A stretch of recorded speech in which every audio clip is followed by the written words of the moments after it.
And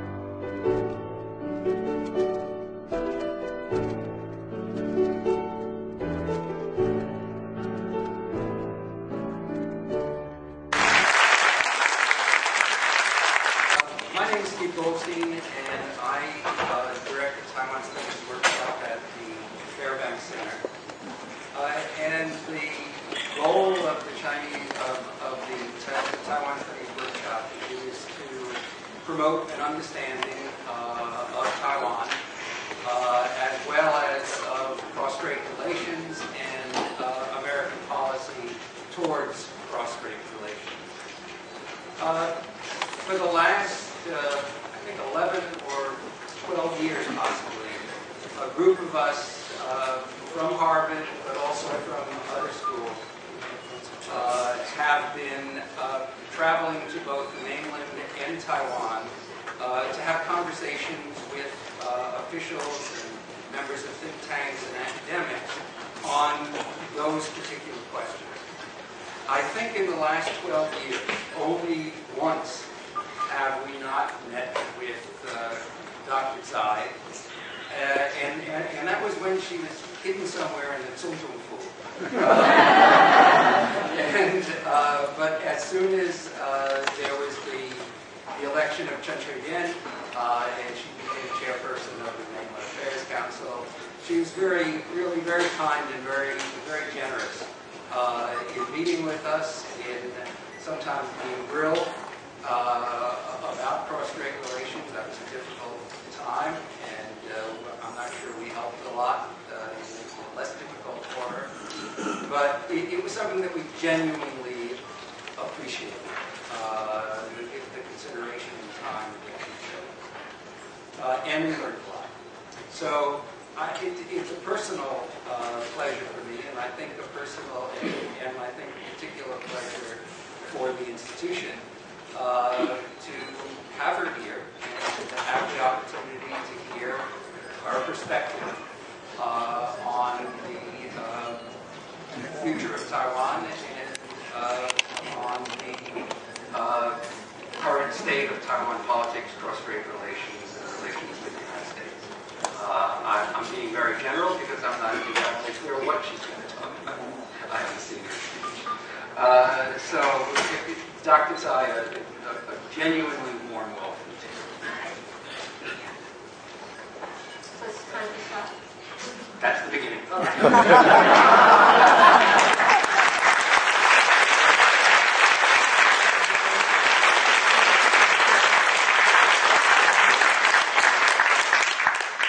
Before I came into this room, I was actually thrilled by a number of very distinguished professors at Harvard.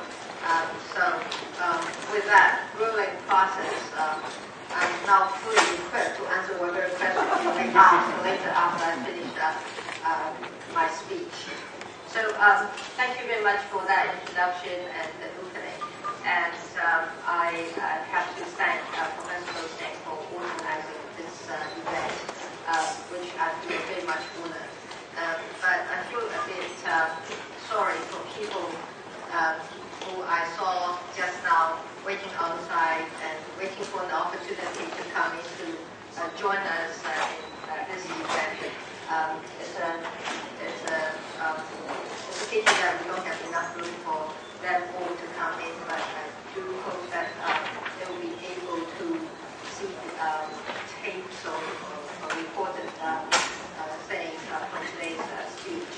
But in any event, I'm very, very pleased to have this opportunity to be here to deliver a speech on the policy challenges and choices and democratic governance in China.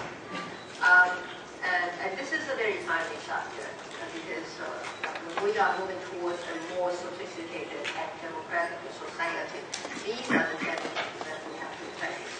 So I thought this was a good subject to talk about in this very important place. So let me start with my speech, and later if you have questions to ask, I'll be more than happy to answer whatever questions that you might have. So, good afternoon. 今 supposed to say good afternoon to me.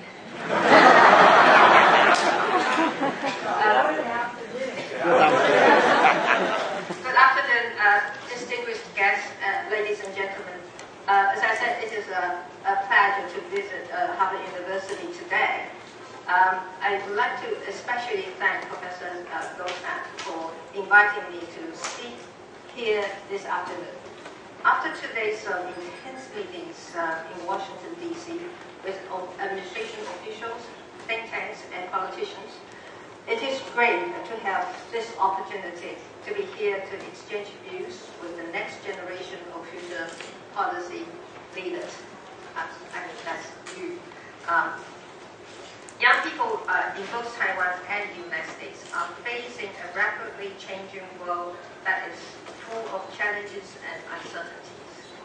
As a policymaker, what interests me is the role of government in establishing the right institutions and providing the necessary public services so that future generations are equipped with the ability and opportunity to respond to these challenges. So a dialogue such as the one today, and with some of the brightest young minds in the world, is a useful exchange that perhaps may help to stimulate new ideas for all of us. When we look to the future, it is sometimes useful to strengthen our understanding of what has happened in the past, to put our analysis into its historical context. So let me start by offering my congratulations to Harvard University as you celebrate your 375th anniversary. Your institution is one of the oldest in the country, and its history extends way before the founding of this nation. About the same time Harvard was founded, written history and documentation of Taiwan also began to emerge on the international stage. Dutch and Spanish arrived in Taiwan in the 1620s and colonized the southern and northern parts of the island.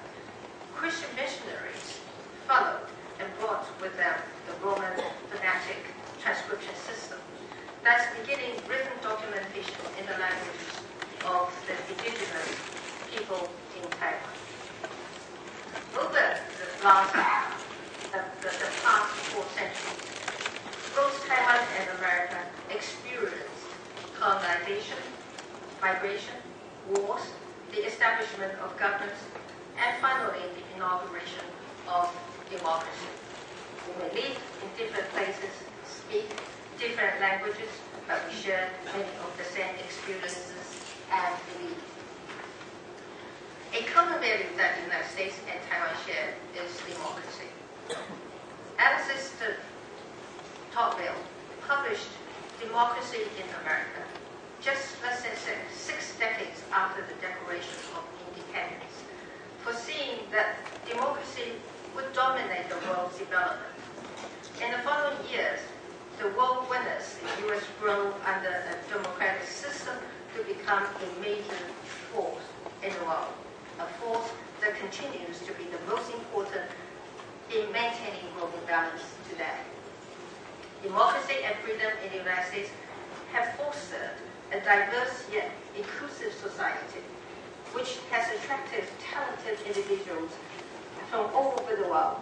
Together, they have created the strength of the United States that we still see today. At the same time, these democratic values that are upheld by the American people have inspired and supported democracy movements around the world.